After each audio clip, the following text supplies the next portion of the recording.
Chickens are an animal heavily influenced by their instincts. Of course, all animals are driven and motivated by their instincts in terms of the behaviors that they display, but chickens are really influenced by their instincts.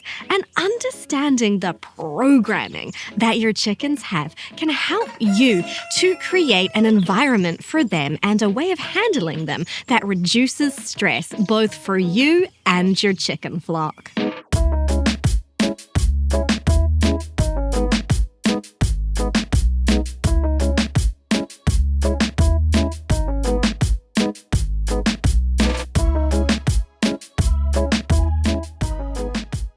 A chicken hatches with some pretty baked-in behaviors that they don't have to learn. These are the really base-level chicken behaviors like scratching, pecking, preening, perching, and a chick hatches already knowing how to do these behaviors, and they're really important. A really good example of how humans can start inadvertently interfering with natural chicken behavior from the very beginning is in the feeders that we provide to chicks when they hatch out. So for chickens, scratching and pecking for food are behaviors that are chained together. Chickens expect to scratch and then peck for food. And when we provide them with feeders that are enclosed, that they aren't having to scratch at to get the food, then we are divorcing those behaviors from each other. So when we've got our cute little chicks hatched out in the brooder, and if we're giving them feeders that are enclosed in order to try and reduce the mess that chicks like to make with their food, we're actually providing a barrier to those natural behaviors happening. The chicks can't scratch and eat. The behaviors aren't chained together. Now, that's not really a big deal if those chicks are on a soft, scratchable surface. They can still scratch and get that behavioral need met. But if they're on a firm surface like newspaper or something like that with nothing to scratch and their feeders don't provide them a way to scratch at their food, we are creating stress for them. Even if they're warm and dry and comfortable, they have a behavioral need that isn't being met.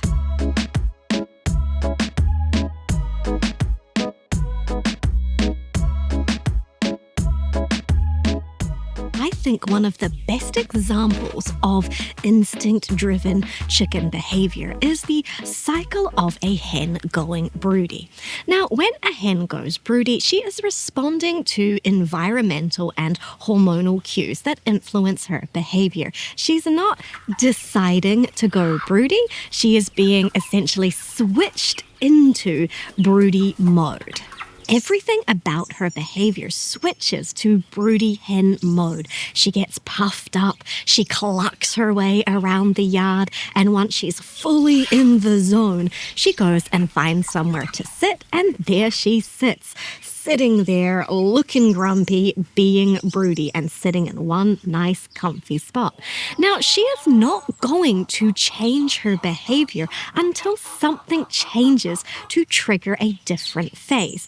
Either she hatches her chicks, and then she is triggered to move into mother mode instead of sitting mode, or if a human comes in and interrupts that broodiness cycle and breaks her by moving her to a broody hen breaking pen, and after a few days she just switches out of that broody mode and goes back to normal hen mode. Now, these are all instinctive patterns that she is moving through, and she has no choice in the matter. And that is something that's really important to keep in mind when we are keeping chickens and providing a good environment for chickens.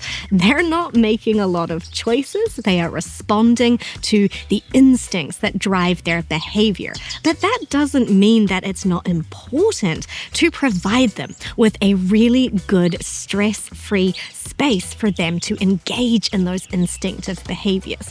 When they can't use their behaviors that they need to express, that is what stresses them out more than a lot of other things might. Like, they can cope with it being cold or rainy, but they're going to be much more stressed if they can't scratch and dust bathe and perch. So let's dive a little bit deeper into stress for chickens, because it is quite easy for us to introduce low-level stress without even knowing about it, simply by not thinking about things from a chicken's perspective.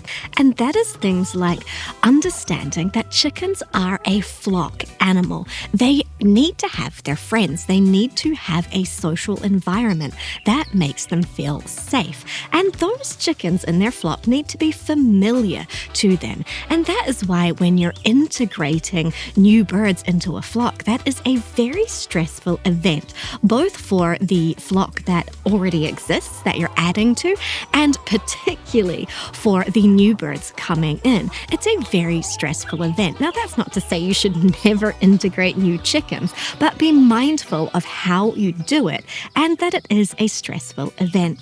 That is things like knowing that because of this heavy social drive that chickens have, you probably shouldn't rehome chickens by themselves. So if I'm selling some pullets that are surplus to my flock's requirements, I always make sure they go in at least a pair. More is better, but at least 2 chickens are going to leave together. So they're going off into their new home together with a familiar face, because otherwise that would be a much more stressful situation for them. And that is thinking about things like if you are going to need to handle your chickens regularly, that you get them used to that as being something that happens in their lives, that you make it normal for them. Now, this isn't unique to chickens. You should always, for any animal, make sure they're comfortable with the things that are going to need to happen with them. But chickens in particular really need to have a regular pattern happening if that's something you need to do with them. Now, for my flock, I have chosen not to handle my chickens too often, but if I need to handle one of my chickens, I understand that that's going to be a stressful event in their lives because they're not used to that being a thing that happens particularly often for them. And if you're thinking about that, you might want to take your chickens to a chicken show, for example, you absolutely have to make sure that you get your chickens used to all of the things that are going to happen in a show situation, and ideally take them with some of their friends. Now, I personally think that poultry shows are probably a very, very stressful thing to do to chickens, and it's not something that I do with my flock. But if it is something that you're going to do, really be mindful that that is a stressful thing for your chickens to engage in, and do everything that you can to make it a regular habit that happens in your chickens' lives, so they can sort of get to the point where they're like, oh, okay, this is just a thing that happens. Again, this is very similar to any kind of animal handling, but super, super, super extra important for chickens because they are birds. They don't have the same kind of brain as mammals, which are usually the other animals that we're working with, and we want to be really careful that we don't introduce unnecessary stress by not understanding what they are. Something that chickens are incredibly good at is social learning. So learning by copying what other chickens do. They're really, really good at it. So no chicken has to learn how to scratch and peck for food, but they do have to learn what food is good to eat. So if you have a group of chickens who have maybe not lived a free-range life, maybe you've rescued them out of a commercial egg production facility, something like that, and they've never seen a worm, they're not going to know that worms are an awesome, tasty treat. But if you have chickens that already know that worms are a delicious food and they are scratching around and they find a worm and they grab it and gobble it up, or if they grab it and do the I have an awesome thing chicken run, which is an instinctual behaviour. Chicks will do that. They'll get something great and they will run away from their friends because it's such a good thing they don't want to share it. So if your chickens do that and the chickens who haven't seen that worms are a good food, see that behavior, then they'll go, oh, this is a good thing. Worms are tasty, and they will learn how to eat worms. So that's just a tiny little example of how chickens use their instinctual behaviors to learn from each other highly effectively. Now, this is both a blessing and a curse because chickens will also copy each other on behaviors you don't really want them to do. And this is why a hen who discovers that eating eggs is a fun thing to do is so problematic, because she will allow all the other chickens in the flock to copy her behavior. And once something becomes a habit, chickens are not gonna break it. Chickens can also learn from other birds. Here in New Zealand, we have a bird called a pukeko, and they're kind of everywhere and they're pretty pesky.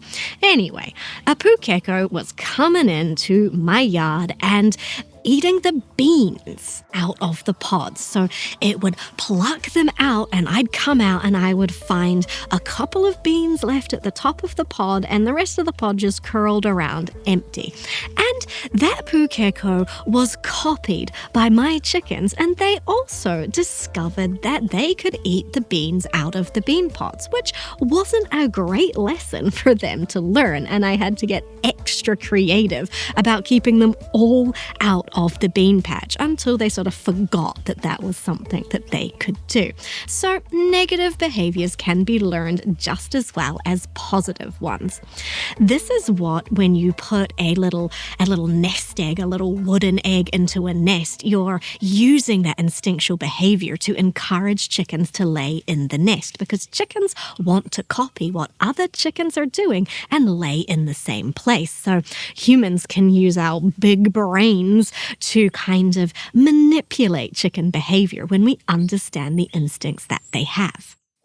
So in some videos, I've talked about why it's a good idea to keep older hens in your flock, because they pass on the knowledge and sort of the culture of your flock to the younger chickens. And I don't mean that chickens have sort of an elaborate culture that they are conscious of passing on. But what I mean is that those behaviors that your older hens are doing that fit with what you want your chickens to be doing and the way their environment works, the other chickens are going to copy them. And then that knowledge that your chickens sort of just observe and absorb just keeps on going through the generations. And that is a really, really good thing.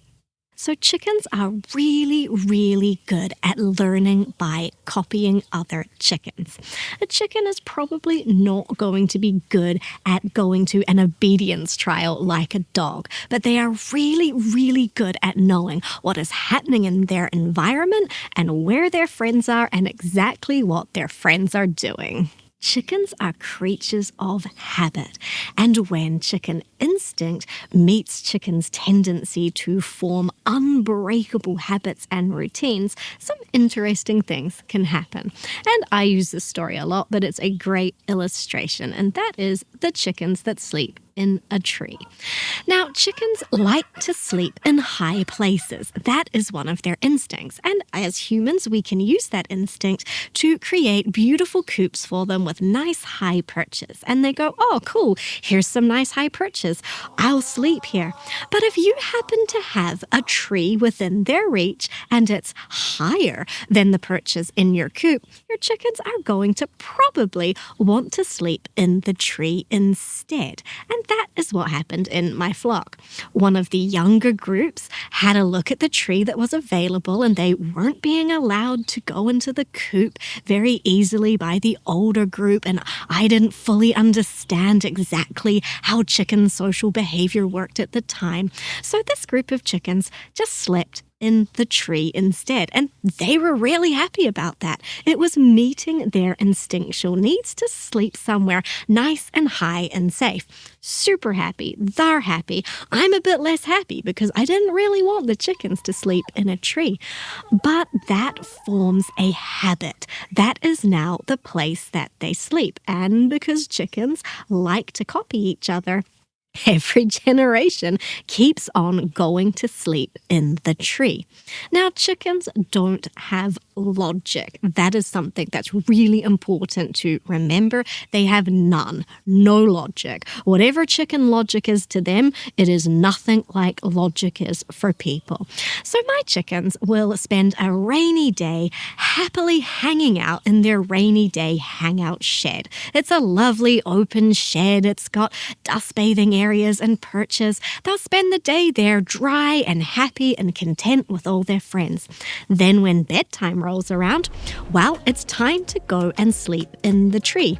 So they'll leave their dry space, which has perches they could roost in and be happy all night, and they'll go and get in the tree because it's bedtime and they sleep in the tree. And that's that.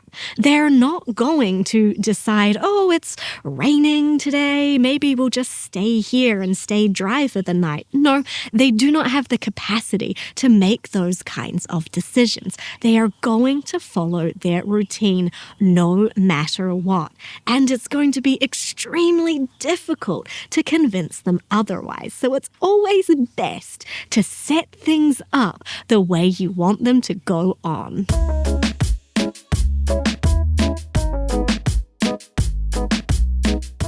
My rooster Astarion does something that really illustrates this habit and lack of logic thing that chickens have going on. So what he does is he goes out into the orchard. Now my chickens have access to the orchard through the back of my property, and off they go and they hang out in the orchard. But what Astarion discovered is that the neighbor also has access to the orchard through a gate, which means he could go through that gate and get into the neighbor's backyard, which he thought was pretty cool because sometimes they have some cat food out and he likes to eat it and, just generally be a bit of a menace. When life shows an open road, you should ride. Forget what you've been told and ride this open road. This open road. This open road.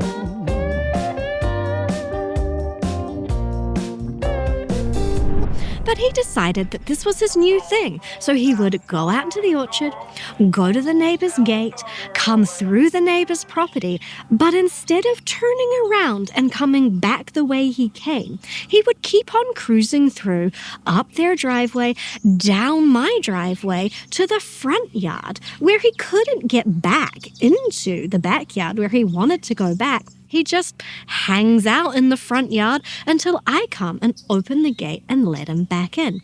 So this is now his routine, his habit. He decides, oh, I feel like here's a gate, I'll go through it. This is where I like to scratch around up the neighbor's property, and then I come through the front and someone will let me back in.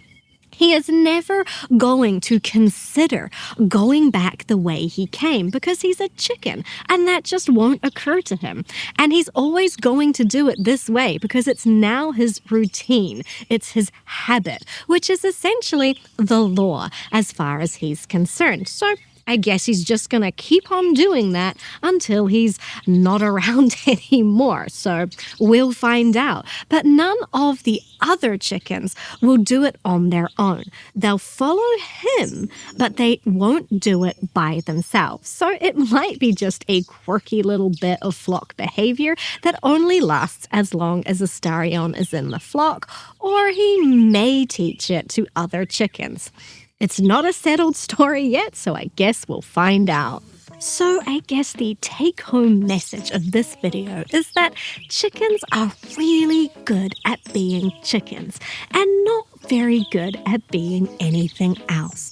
The further we move our chicken keeping and our own expectations away from what chicken instincts expect, the more stress we're going to introduce both to our lives and the lives of our chickens.